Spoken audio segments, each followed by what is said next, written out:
मुंबई शहर में इनविजिबल चोर आ गया था जो दिखता ही नहीं था, बस सामान उड़ते हुए दिखता था। कोई उस चोर के या सामान के पास नहीं जाता था। पहले दिन चोर ने एक फ्रिज की चोरी की, दूसरे दिन वॉशिंग मशीन की चोरी की, तीसरे दिन चोर ने मिक्सर ग्राइंडर चुराया और चौथे दिन टीवी की चोरी की। अब आप सोचिए और मुझे बताएं, पांचवें दिन चोर इनमें से क्या चुराएगा? रेडियो, साइकिल, माइक्रोवेव या बेड? सोचिए और मुझे आपका आंसर कमेंट करके बताएं।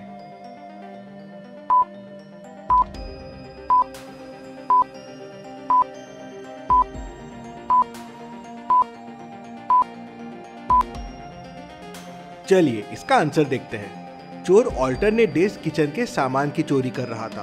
पहले दिन फ्रिज, तीसरे दिन मिक्सर ग्राइंडर, तो पांचवें दिन वापस किचन की कोई चीज चुराएगा और इनमें किचन की चीज है माइक्रोवेव, तो चोर माइक्रोवेव की चोरी करेगा। इतनी मस्त पहेली के लिए एक लाइक तो जरूर बनता है, तो जल्दी से वीडियो को लाइक कर दीजिए। चलिए अगली पहेली देखते हैं। एक वैम्पायर केव में फंस जाता है। केव से निकलने के लिए उसे 3 रास्ते दिखते हैं। पहले रास्ते के पीछे मोशन सेंसर्स है, मतलब अगर वैम्पायर ने वहां से जाने की कोशिश की और कोई भी मोशन हुआ तो वहां आग लग जाएगी और वैम्पायर मर जाएगा, मतलब इस रास्ते में कोई मोशन नहीं हो सकता। दूसरे रास्ते में साउंड सेंसर्स है, मतलब अगर हल्की सी भी आवाज हुई, आहट भी हुई तो वहां आग लग जाएगी और वैम्पायर मर जाएगा। तीसरे रास्ते के पीछे हीट सेंसर्स है, मतलब यहाँ हल्की सी भी हीट बढ़ी तो सेंसर्स एक्टिवेट हो जाएंगे और यहाँ भी आग लग जाएगी। अब सोचिए और मुझे बताइए कौन सा रास्ता लेना चाहिए वैम्पायर को सेफली निकलने के लिए। सोचिए और मुझे आपका आंसर कमेंट करके बताएं।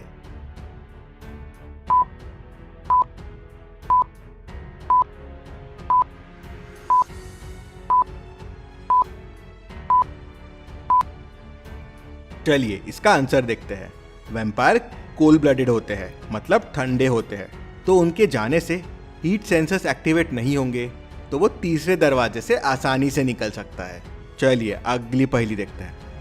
रमा अपने तीनों बच्चों के साथ बीच पे जाती है, पायल, रॉबिन और मयंक। रॉबिन सबसे छोटा है, चारों बीच पे खेलते रहते हैं, तो मॉम कहती है मैं आइसक्रीम लेके आती हूँ। पायल और मयंक से कहती है कि रॉबिन का ख्याल रखना। मम्मी जब आइसक्रीम लेके वापस आती है तो रॉबिन की पानी में डूब के डेथ हो जाती है।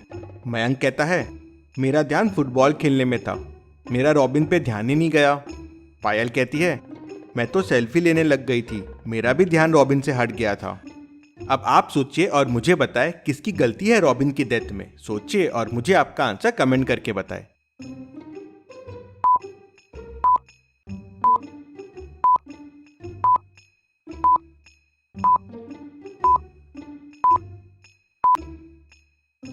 चलिए इसका आंसर देखते हैं। गलती रमा की है, इतने छोटे बच्चे को अकेला बीच पे छोड़ दिया। पायल और मयंक खुद इतने छोटे हैं, उनको रिस्पॉन्सिबिलिटी कैसे दे दी, वो भी बीच पे। गलती रमा की है। चलिए अगली पहेली देखते हैं। डिटेक्टिव मेहुल को कॉल आता है कि वर्मा जी की डेथ हो गई है। मेहुल क्राइम सीन पे पहुंच जाता है तो देखता है कि सब सामान अपनी जगह पे है। रूम में कोई सबूत या सुराग भी मेहुल को नहीं मिलता, सिर्फ एक ग्लास मिलता है जिससे जहर पी के वर्मा जी की डेथ हुई थी। तभी मेहुल का ध्यान टेबल पे रखे लेटर पे जाता है जिसमें लिखा था मैं सुसाइड कर रहा हूँ। मेहुल ये नोट पढ़ते से समझ जाता है कि ये सुसाइड नहीं, एक मर्डर है। कैसे? डिटेक्टिव मेहुल को कैसे समझता है कि ये एक मर्डर है? सोचिए और मुझे आपका आंसर कमेंट करके बताएं।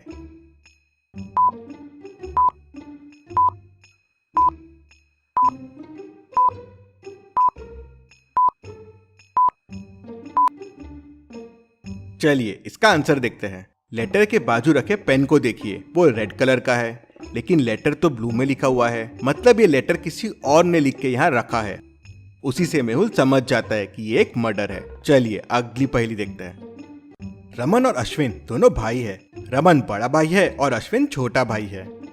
अश्विन के पास एक गोल्डन कॉइन है जो रमन को बहुत पसंद है, लेकिन अश्विन हमेशा उसे गार्डन में छुपा के रखता है और खुद उसकी लोकेशन ना भूल जाए इसलिए एक मैप बना के रखता है। एक दिन अश्विन घर पे नहीं था तो रमन ने उसका मैप निकाला। मैप दिखने में तो बड़ा सिंपल था। अश्विन ने फुटस्टेप्स लिखे हुए थे। गार्डन गेट से 10 स्टेप सीधा जाओ, फिर 2 स्टेप राइट जाओ और फिर 2 स्टेप लेफ्ट जाओ। रमन बहुत खुश हो गया और मैप के हिसाब से वो गार्डन में पहुंच गया और गड्ढा खोदना शुरू कर दिया, लेकिन उसे वो कॉइन नहीं मिला। उसे कुछ समझ में नहीं आया। बाद में अश्विन आया, वही मैप यूज किया, सेम फुटस्टेप्स फॉलो किए और उसे कॉइन मिल गया। ऐसे कैसे हुआ? क्या आप सोच के बता सकते हैं? सोचिए और मुझे आपका आंसर कमेंट करके बताएं।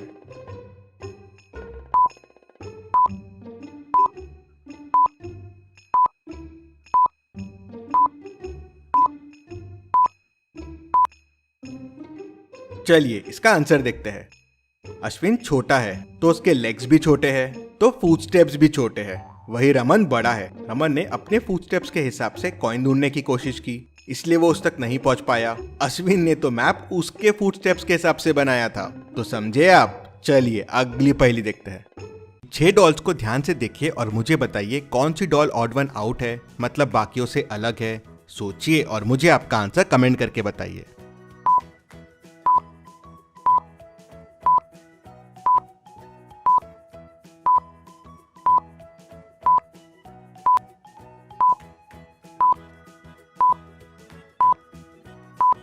और इसमें doll D odd one out है। उसके लिप्स देखिए बाकियों से अलग है। अब इन 6 प्रिंसेस को ध्यान से देखिए और मुझे बताइए कौन सी प्रिंसेस ऑड वन आउट है, मतलब बाकियों से अलग है।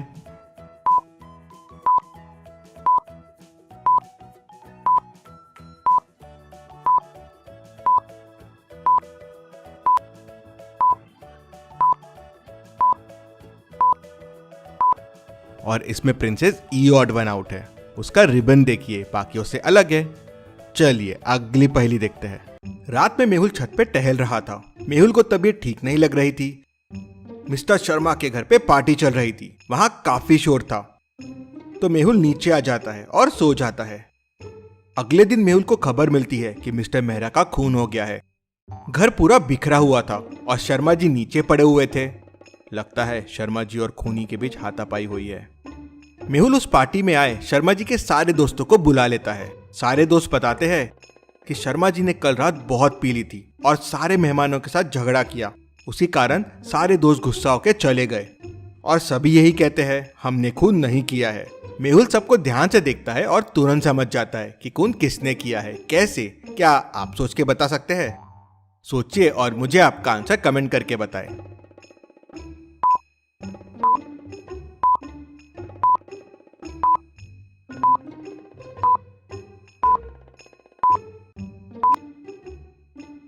चलिए इसका आंसर देखते हैं। जब मेहुल शर्मा जी के कमरे में गया था तो उसने दीवार पर खून के निशान देखे थे, लेकिन शर्मा जी को कोई चोट नहीं आई है और न ही उनका खून बहा है। मतलब खून उस व्यक्ति का है जिसके साथ शर्मा जी की हाथापाई हुई थी। और इन सभी दोस्तों में तीसरे नंबर वाले के सर पे पट्टी है, मतलब इसी का खून बहा होगा। मेहुल खून मैच करता है और वो मैच हो जाता है। मेहुल उसको पकड़ लेता है। चलिए अगली पहेली देखते हैं। इस ऑस्ट्रिच को ध्यान से देखिए। अब इन शैडोज को ध्यान से देखिए और मुझे बताइए ऑस्ट्रिच की असली शैडो कौन सी है, ए, बी, सी या डी। सोचिए और मुझे आपका आंसर कमेंट करके बताइए।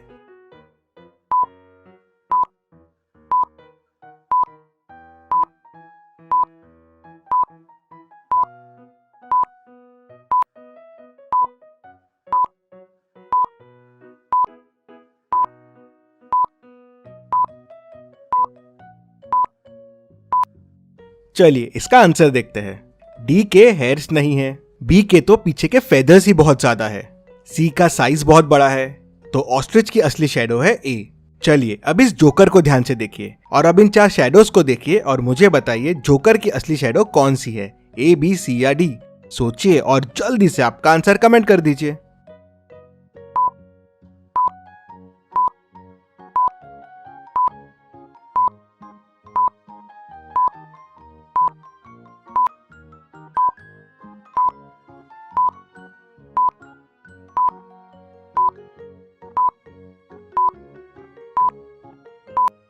सी का ये वाला शू छोटा है, डी का ये वाला हाथ बहुत बड़ा है, ए की तो कैप ही छोटी है, तो असली शैडो है बी। चलिए अगली पहेली देखते हैं। इन दोनों पिक्चर्स को ध्यान से देखिए और मुझे बताइए ए और बी में कौन मूर्ख है। सोचिए और मुझे आपका आंसर कमेंट करके बताएं।